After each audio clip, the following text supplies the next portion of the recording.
Somos la gente más feliz de la tierra. En efecto, somos los hombres, las mujeres y los jóvenes más felices de la tierra. Si no, véanle la cara de alegría que tienen estos jóvenes que están aquí, que nos inspiran a nosotros.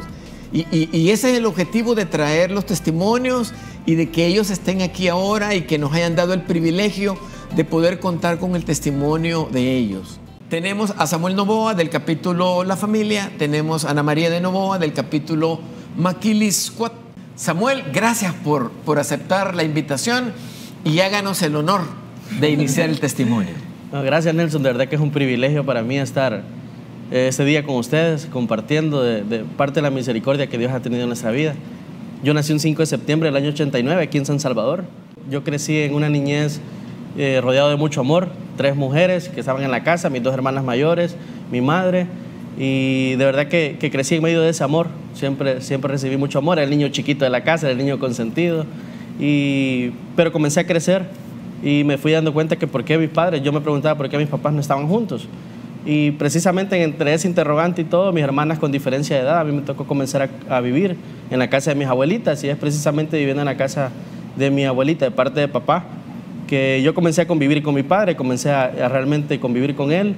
Llegaba alcoholizado a la casa de mi abuelita, un padre que llegaba incluso a endrogarse en su cuarto, pero lo más impactante para mí fue la forma en que él hablaba a mi abuelita. O sea, la ultrajaba, le pedía que estuviera lista la comida, exigía que estuviera su cuarto listo, y eso fue marcando definitivamente mi corazón, fue marcando mi niñez y mi reacción hacia él. Comencé a decir que muchas veces que no tenía un papá, que no existía mi padre. Comencé a decir que nunca iba a ser igual que él. O sea, yo me repetía eso, nunca voy a ser igual que mi papá. Y lo que hice fue que cada vez que él llegaba a la casa de mi abuelita, yo comencé a salirme de la casa. Yo me iba al parque, me iba a la cancha a jugar fútbol con los amiguitos. Y en ese ambiente, era realmente en esa comunidad en la que yo comencé a crecer, eran niños que su objetivo y su meta era ser parte de las pandillas. O sea, yo me rodeaba de niños que de verdad su objetivo era ser parte de las pandillas. Y en ese ambiente comencé a conocer lo que es rápido, el cigarro, lo que es el alcohol, lo que era la droga. Comencé a ver cómo traficaban incluso. Y en todo ese ambiente yo comencé a consumirlo. Yo comencé a decir que no iba a ser igual que mi papá. Entonces, gracias a eso, yo me aparté de todos esos vicios. Pero hubo algo que conocí ahí que sí marcó mi vida, sí marcó mi niñez, mi juventud, mi adolescencia. Y fue el tema de las mujeres, el tema de la pornografía. Eso comenzó a entrar en mi vida. A muy temprana edad comencé a tener relaciones con niñas porque eran niñas igual que yo. Y recuerdo que eso marcó definitivamente. Llegué a la universidad en un desorden sexual completamente en mi vida. Algo bien marcado. Yo recuerdo que un día estaba sentado viendo la televisión y comenzaron a pasar un anuncio de que uno se hiciera la prueba de VIH. En esos momentos yo me comenzaba a enfermar mucho de gripe, me comenzaban a salir unas manchitas en la piel, y yo llegué a creer por el estilo de vida que llevaba que realmente podía estar enfermo de algo. Y recuerdo que justo unos meses después me invitan a un retiro de una iglesia. Y en ese retiro, o sea, para mí era un retiro más, porque había crecido en colegios cristianos, había ido a una infinidad de retiros, era el niño que siempre acompañaba a su abuelita a la iglesia. Entonces yo conocía de un Dios, pero de un Dios colgado en la pared, de un Dios que castigaba. No tenía ninguna relación realmente con Dios. Y cuando me invitan a este retiro, para mí era un retiro más, y decido primero negarme a ir. Después me dicen que me lo van a pagar, que me van a invitar. Yo decidí por eso, por salir de compromiso, porque me lo iban a pagar, ir a ese retiro. Y de verdad que yo no sabía que era el momento que Dios tenía a mis 19 años, que Dios tenía preparado para mí. Yo me vi en ese retiro rodeado de un montón de hombres, de jóvenes igual que yo, y recuerdo que en medio de una administración en la noche, recuerdo caer hincado, y cuando yo caí hincado de pena, yo cerré los ojos y comencé a llorar. Comencé a llorar con más pena todavía, ya no los quería abrir porque yo me consideraba que era un joven, un hombre que no tenía por qué llorar. Y recuerdo que cuando yo comienzo a llorar, comienzo a ver la cara de mi padre. Cuando comienzo a ver la cara de mi padre, yo comienzo a llorar más y a pedirle perdón. En ese momento yo siento que alguien me abraza. Cuando alguien me abraza, yo comienzo a pedirle perdón a Dios por todas las veces que yo quise incluso golpear a mi papá, cuando yo quise ultrajarlo, cuando yo dije que no existía. Cuando yo sentí todo eso, yo comencé a sacar todo ese odio quizás que tenía en ese momento contra él, y comencé a pedirle perdón a Dios por todo eso. Recuerdo que cuando me comenzaba a tranquilizar, después viene la cara de mi madre en medio del llanto, y yo comienzo a ver la cara de mi mamá. Y mi mamá, como les dije en un principio, una madre muy cariñosa, muy amorosa, pero en los momentos precisos en que yo quise que ella estuviera presente en los éxitos deportivos, en los éxitos del colegio, mi madre siempre estaba trabajando, siempre se estaba ganando el pan de cada día. Pero yo quise que ella estuviera presente, ella no estuvo presente, y eso marcó mi corazón. Yo recuerdo que en medio de ese llanto yo comencé a pedir que que me perdonara, ¿verdad? Que Dios me perdonara. Bueno, mi nombre es Ana María de Novoa, tengo 30 años de edad, vengo de un matrimonio disfuncional, mis papás estuvieron casados, mi embarazo es de mi mami, pero de ahí no tengo recuerdos de ellos. Yo pensé que todas las niñas, su papá en un lado y la mamá en otro lado. Soy la mayor de 9 hermanos y soy la mayor de 18 nietos. Entonces fui la niña consentida de ambas casas, mis papás estaban bastante jóvenes y mis tíos estaban chiquitos, así que era el chinchín de las dos casas. Así empiezo a crecer. Mis papás, a pesar que me tuvieron bien jóvenes, fueron súper bien en sus profesiones. Entonces yo quería ser como mis papás. Su estándar de intelectual es bien alto, entonces yo quería y anhelaba ser como mis papás. Y así crecí en todas las cosas que me metían en cursos de dibujo, de pintura. Yo quería ser la mejor y sobresalir siempre. Cuando cumplo 13 años, mi mami decide rehacer su vida y casarse. Y para mí fue un momento súper difícil porque yo no entendía. O sea, yo decía que estábamos bien así, vea. Que mi mami se casara, mi papi ya se había casado, pero como yo iba de visita, era como tranquilo, vea, pero ya no, vea, mi mami se casaba, llegaba el esposo a vivir con nosotras y mi mundo se complicó. Me puse súper rebelde con mi mamá, le llevaba la contraria por todo, para mí era la mamá más mala del mundo, yo era pésima con ella, de verdad que hoy que me acuerdo de esos años y la veo cómo nos llevamos hoy, yo digo, entonces mi mami de verdad me tuvo demasiada paciencia y amor para esos años. Cuando cumplí 15 años, yo quería una fiesta de 15, como todo mundo en el colegio, y mi mami me dijo que no, porque era un invento de la cultura machista en la que vivíamos. Entonces mis papás eran una especie de guerra fría, no se hablaban, me usaban para hablarse. Entonces yo dije, uno dijo que no, el otro iba a decir que sí, solo por llevarse la contraria, y en efecto así fue.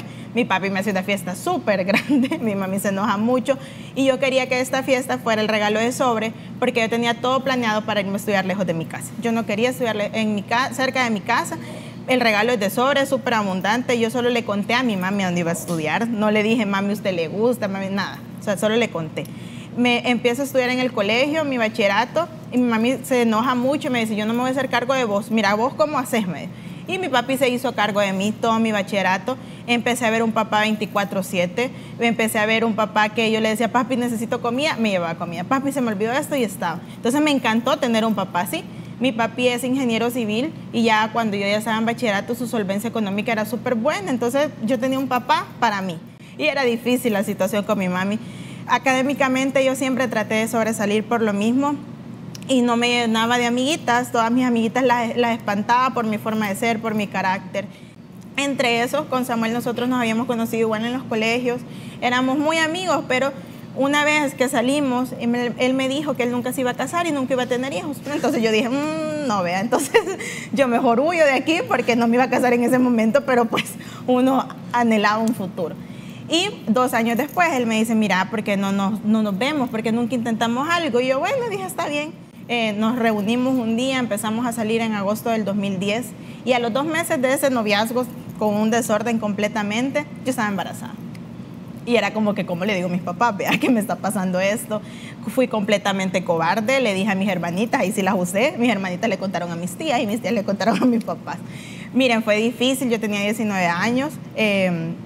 Yo tenía ultimátum para vivir en mi casa porque mi mamá me dijo, yo con una panza aquí no vas a estar. Y bueno, ni modo, vea. Sí éramos muy amigos, pero en esa situación a mí esa me daba pena todo lo que estaba pasando en mi casa y contarle.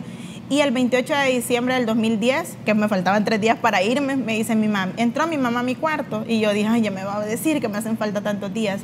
Y me abrazó y me dijo, mira, me dijo, yo sé que vos decís que yo no puedo ser mamá porque no tuve mamá, así que yo voy a ser la mamá que yo no tuve. Mi mami quedó huérfana por el conflicto armado, mi abuela la desaparecieron en la guerra, la política ha afectado demasiado a mi familia. Pero ese día mi mami cambió completamente conmigo. Yo a mis 19 años fue la primera vez que recibí un te amo de mi mamá, un abrazo y no te preocupes, estamos juntas en esto y vamos a salir, me dijo. Esas fueron las palabras de mi mami. Ya eso te alivia mucho emocionalmente. No teníamos a Dios ni por cerca, pero yo sentí un alivio.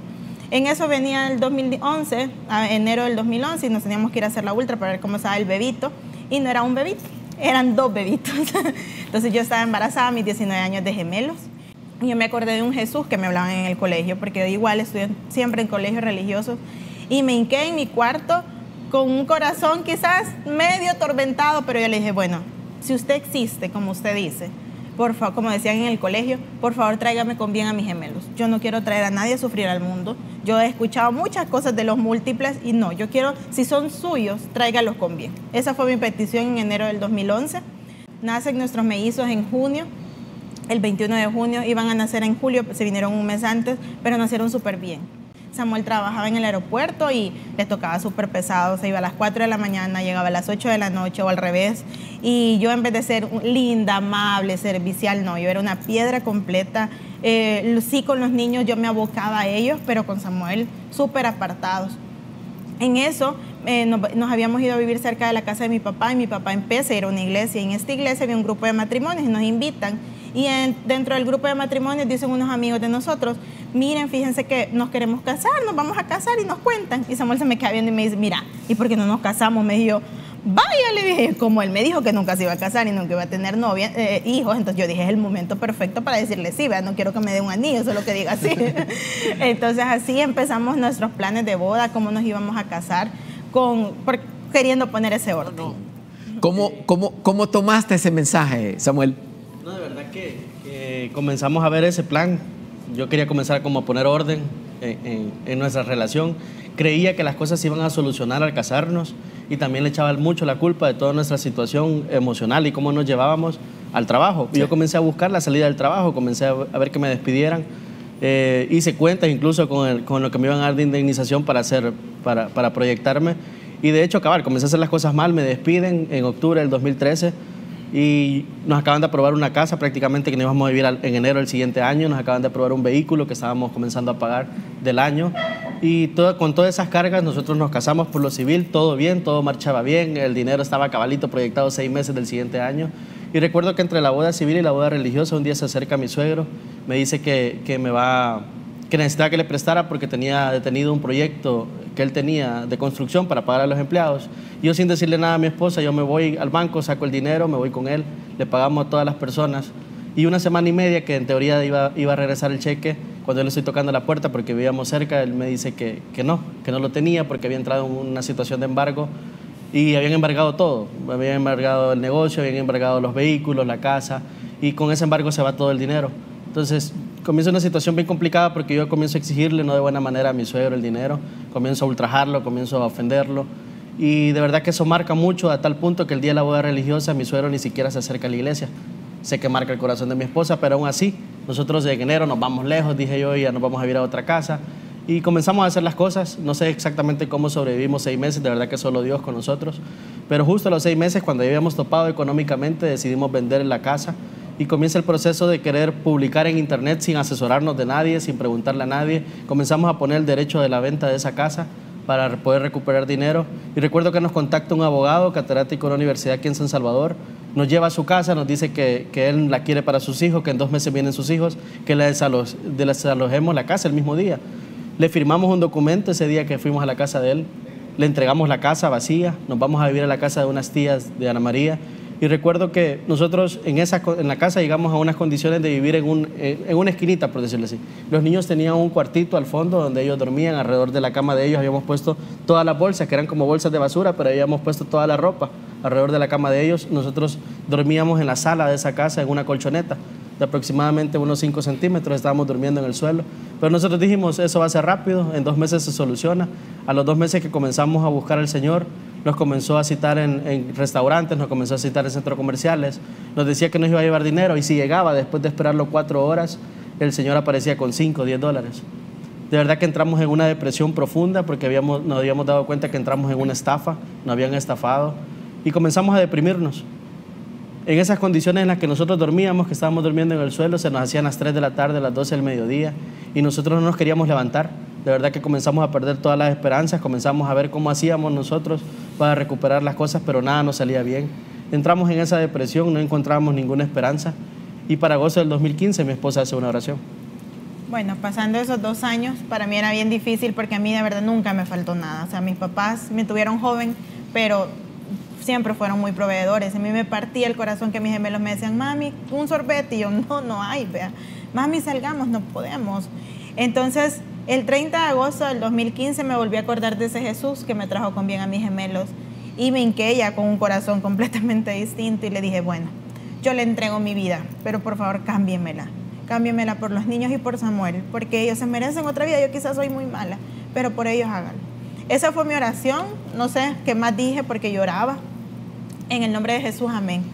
Justamente un mes después, el 30 de septiembre, íbamos saliendo de un hospital de aquí de San Salvador con una prueba de embarazo positiva y fue así como que yo no te mandé, pedí otro bebé, vea, no puedo con 2, no voy a poder con otro más. Samuel se puso bien contento y yo, no podés estar contento, no podemos con los gemelos, le decía. Pero bueno, en eso empezamos a tratar de solventar el embarazo. Sí sabía que era un bebé porque nos fuimos a hacer la ultra por el susto de los gemelos, podían ser gemelos. Y yo tengo unos tíos que son como mis hermanos mayores porque nos llevamos bien poquitos años. El esposo de mi tía es médico y él me llevaba el control del embarazo. Y en una de esas que me dejaba que me dieran las vitaminas y las cosas así, me dice, mira, ¿y por qué no vamos a Frater? Me dijo. Y yo, sí, lo que sale en la tele, le dije. Sí, me dijo. Y pues eso se sorprendió porque yo casi que era la tea de mi casa, ¿vea? Y me dijo, sí. Bueno, vamos, le dije, está bien, ¿y qué vale? Me dijo, no vale nada. Yo, súper bien, porque no tenemos nada de dinero para ir. ¿Y puede ir Samuel? Le dije, sí, puede irme, porque es un evento mixto, yo no sabía que era eso. Bueno, y fuimos, era la cena de Navidad del capítulo Alameda. Para mí, mi fecha favorita del año después de mi cumpleaños es Navidad, entonces era tan especial haber llegado ese día en Navidad. Todas estaban, las mujeres del capítulo Alameda estaban súper bonitas y arregladas y brillaban. Y yo decía, señora, ¿qué les pasa? ¿Vea? Porque están tan contentas, no entendía lo que estaba pasando.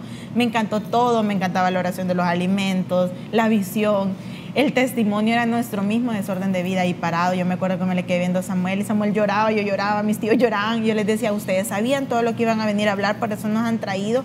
Pero a pesar de todo lo que sentíamos en ese momento, volvimos a sentir una luz de esperanza en nuestro corazón. Sentimos que de verdad algo podía cambiar. Fue la Navidad que mejor la habíamos pasado. No teníamos mayor cosa ni cómo poderle dar a los niños, pero sentíamos una paz que sobrepasa cualquier cosa. En enero empezamos a ser constantes en los capítulos. El primer capítulo que nosotros fuimos era los días jueves. Y Samuel nos empezamos a poner de acuerdo qué íbamos a escribir en nuestras hojitas de peticiones que nos dan en los capítulos y cómo íbamos a ahorrarle el plato de comida. El plato de comida valía $5, no teníamos dinero.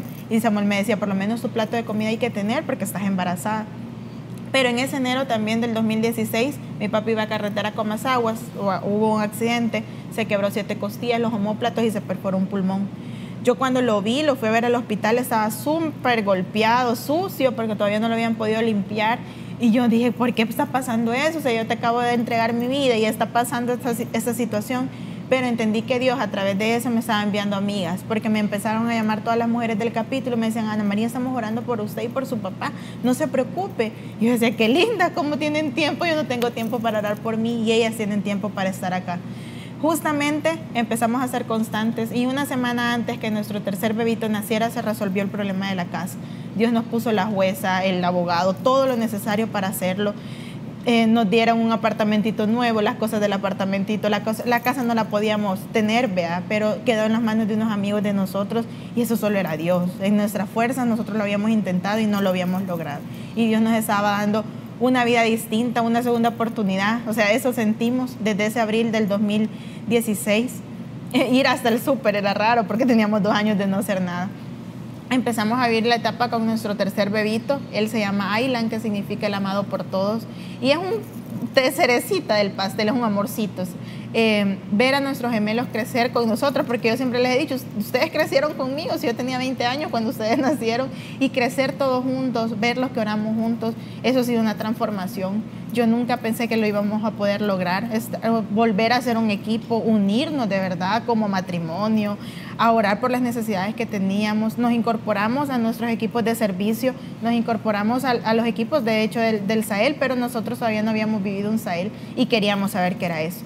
Voy yo a vivir el Sahel, ya Dios quiso que nadie de mi capítulo fuera, fui solita a mi primer Sahel, no me llevé celular porque yo iba a pasar pendiente del teléfono. Cuando llegamos todo nos gustó, nos encantaban las alabanzas, me podía las alabanzas, yo era anti-alabanza en mi colegio, no entiendo cómo nunca me expulsaron y me tenían paciencia y todo me podía. Y en eso pasa el tema de mujer de valor. Y cuando terminaron de dar el tema de mujer de valor, yo a mis 26 años que tenía cuando viví mi primer Sahel, yo entendí que alguien me había puesto en el vientre de mi mami por algo especial, por un plan para él. Y eso no tiene precio. Sentir ese perdón, ese amor otra vez, sentirme hija de él.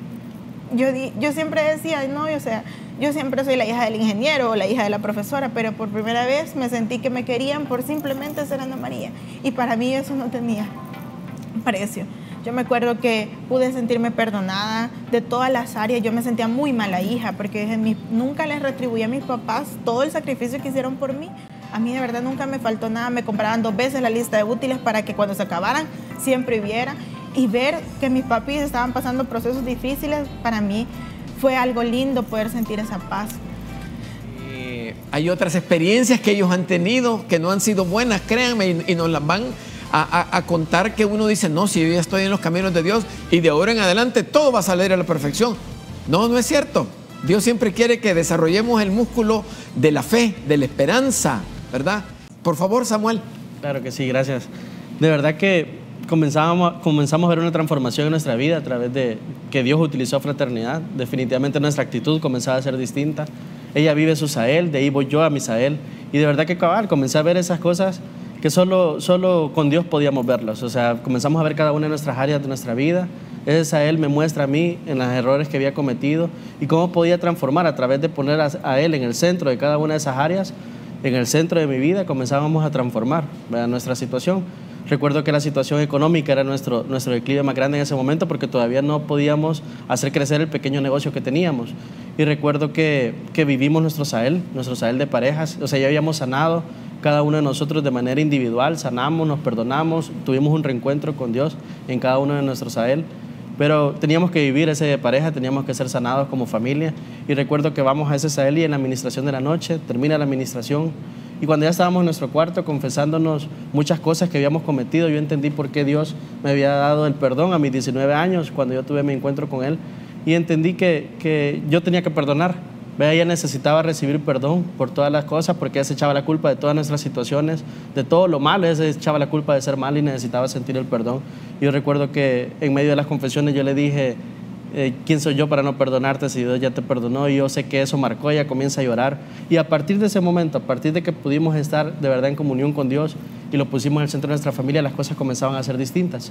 La situación económica, como les decía, estaba complicada, pero entra una aplicación de taxi aquí al país que se hace a través del teléfono. Yo comienzo a manejar en esta aplicación, comienzo a llevar provisión económica a la casa y las cosas comenzaban a marchar bien, pero hubo un momento en el cual a mí me detienen. El vehículo era 2 puertas, el que teníamos en ese momento, y ya no podía seguir manejando, pero como nuestra actitud ya era distinta, comenzamos a buscar la manera.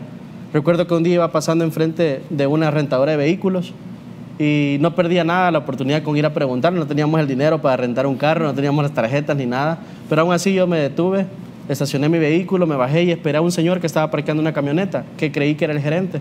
Y recuerdo que en ese momento el señor se baja y se va directamente hacia donde mí, en vez de agarrarse a su oficina. Él me pregunta que qué necesitaba, yo comienzo a explicarle. Y fíjense que en ese momento yo iba con unas jeans, iba con un pants, iba con una camisa como de pijama. Les puedo asegurar que no hubieran querido hacer negocio conmigo. Pero Dios pone gracia en los momentos en que menos nos esperamos. Y ese señor, cuando me comienza a hablar y cuando comienzo a explicarle lo que necesitaba, él se me queda viendo y me dice, ¿y por qué mejor no hacemos un negocio? Miren, yo automáticamente supe que era Dios el que me estaba hablando. Salgo de ese lugar, teníamos que hacerle un proyecto a él. Salgo de ese lugar, entro al vehículo, cierro la puerta, le llamo a mi esposa y llorando le digo, lo que acaba de pasar solo puede ser de Dios.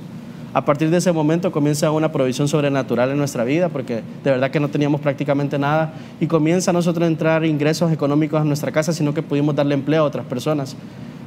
Eso fue para el 2017, para enero del 2018 nos quedamos independientes completamente, en la casa hacíamos todo, ahí era recursos humanos, ahí atendíamos a los conductores. Tratando de llevar esa empresa adelante, la pudimos constituir para finales del 2018. Y para enero del 2019, en medio de ese crecimiento económico, ya con unas miras distintas, yo tengo la oportunidad de llevar a mi padre a un Sael. Mi padre es un señor que parqueaba carros afuera de la 1 de mayo con un chalequito naranja, pero él, a pesar de que tenía 60 años, él tenía que caminar con una andadera. Yo recuerdo irlo a buscar y decirle que lo iba a llevar a un evento de fraternidad. Lo llevo a ese Sael y yo entiendo que 30 años después Dios me regresa a mi padre. Porque yo nunca había tenido la oportunidad de convivir un fin de semana completo con él, un día completo con él. Y en ese Sael yo puedo atenderlo, llevarle su plato de comida, pedirle perdón, decirle que lo amaba. Y a partir de ese momento hasta el día de hoy la relación con mi padre es completamente distinta, nos llevamos súper bien. Convive conmigo, lo llevamos a la casa a ver a sus nietos. Las cosas comenzaban a ser distintas. Y en el 2019 tenemos un declive en la empresa en el cual nos hace como repostularnos qué íbamos a hacer. Bueno, en el 2019 empezaba yo con 6 clavos en mi pie derecho. Tengo una platina también. Tuve un accidente para la Navidad del 18, me caí y me someto a una operación. Y ya en abril, que me estaba recuperando, yo le dije a Dios, bueno, esta empresa es suya. Usted nos va a decir qué vamos a hacer porque no podemos estar así todos los meses. Y Él nos dio algo exacto, era un proyecto demasiado grande y como que me lo susurró al oído y yo le dije, no, o sea, vos a saber si es la mía o la de quién es, vea. Yo le cuento a Samuel me dice, mira, veamos, eso fue el 30 de abril, el día siguiente era el 1 de mayo. Se lo presentamos a unos amigos, ellos tenían tiempo porque el 1 de mayo era asueto. Se los presentamos y al final nos dicen, miren, nosotros creemos en su proyecto, siempre lo habíamos querido hacer, pero no tenemos tiempo. Y ellos fueron los primeros inversionistas que empezaron a creer en este proyecto para El Salvador. Vamos en julio a la Convención Mundial, iba a ser en Guate, tomamos la decisión de ir, y en la Convención Mundial dicen que iba a haber una tarde de administración de damas, y yo dije, ay, las damas internacionales no van a orar por nosotras, somos muchas, y dicen que van a orar por nosotras, y yo, ay Dios, me quedé del lado equivocado, me había quedado de la francesa, de la rusa, de todas las de aquel lado, y yo dije, bueno, no, ni modo, por obediencia voy a hacer cola. Hice cola y yo le dije al Señor Jesús, bueno, yo he escuchado el don de entendimiento y el don de lenguas. Si usted me quiere decir algo, yo le quiero entender, por favor. Esas fueron mis únicas palabras. Me acerqué a la señora que me iba a orar por mí. Era la coordinadora nacional de Togo. Ellos hablan francés. Y me abrazó, me hizo puro capullito y me dijo, princesa, sueñen en grande que yo estoy con ustedes. No tengan miedo que voy delante de ustedes. Eso me lo dijo en francés. Yo no puedo decir ni nada en francés. Salí llorando. Yo me le tiré a Samuel y me dice, ¿qué te hicieron? ¿Qué te pasó? No sabía ni cómo explicarle lo que me estaba pasando. Era la confirmación que estábamos viviendo.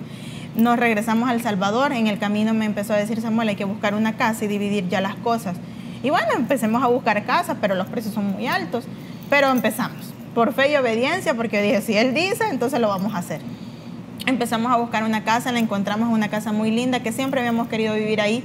Un día fuimos a traer a nuestros hijos, los llevamos a esta casa, ellos no sabían, fue sorpresa. Y todos, y mami, pues no podemos entrar, es ilegal entrar a una casa. Es de una amiga del capítulo, entren, les dije, ya entraron, subieron a la segunda planta y cuando ellos se dieron cuenta que era su casa, se hincaron y le dieron gracias a Dios porque saben que no son sus papás, sino que es alguien más grande que ha estado con nosotros y que sigue plenamente con nosotros. Eso es algo, ya tenemos 2 años de vivir ahí. Hoy que yo veo las cortinas lindas y amanezco en otra casa, que cuando me acuerdo de la colchoneta yo digo, solo Dios, solo vos. No hay nada más maravilloso que la familia, o sea, ustedes y sus hijos estén integrados espiritualmente. Pero eso no lo han aprendido en un libro, eso no se lo han contado otras personas, sus hijos lo han visto en ustedes. La fe, la voluntad, la entrega, el esfuerzo, el sacrificio. Decía hace un rato Samuel, es que esto es sobrenatural. Cuando estamos con Dios no hay nada sobrenatural, todo es natural, ¿verdad? Claro, como no estamos en sus caminos o no lo hemos aceptado, creemos que esto está fuera de lo que es natural, ¿verdad? Por eso mucha gente se asusta y dice, mire, ¿y esta gente tiene suerte? No, no tiene suerte, tiene a Dios a la par. Y nosotros creemos y cada vez que tenemos un problema o una necesidad, Padre, hacete cargo, te lo venimos a entregar porque nosotros no tenemos esa fuerza, ¿verdad? Y eso a Dios le encanta, ¿verdad? Le encanta porque entonces después hacemos lo que ustedes están compartiendo esta mañana, dando un testimonio. Yo he tenido sentados aquí a médicos que me han dicho que no creían en la imposición de manos porque habían estudiado medicina, pero que estando en la fraternidad se dieron cuenta de la imposición de manos y les cambió la vida, porque Dios así es sobrenatural, ¿verdad? Padre, esta mañana te abro mi corazón. Reconozco que moriste en la cruz. Por el perdón de mis pecados. Pero que resucitaste. Al tercer día. Reconozco que eres mi Señor. Y mi Salvador. Te pido que inscribas mi nombre en el libro de la vida. Y que hagas de mi vida una vida renovada y transformada en el poder de Cristo Jesús. Amén. Nosotros somos felices en todos los capítulos, siempre que tenemos gente que llega por primera vez. Porque Ana María, Samuel y yo llegamos una primera vez y así cambió nuestra vida, y nosotros queremos a través de nuestro servicio poder llevar personas a los pies de Jesucristo para cambiar nuestra vida. Samuel, muchas gracias. Ana María, muchas gracias. Dios los bendiga, los siga utilizando como hasta ahora. Hasta luego.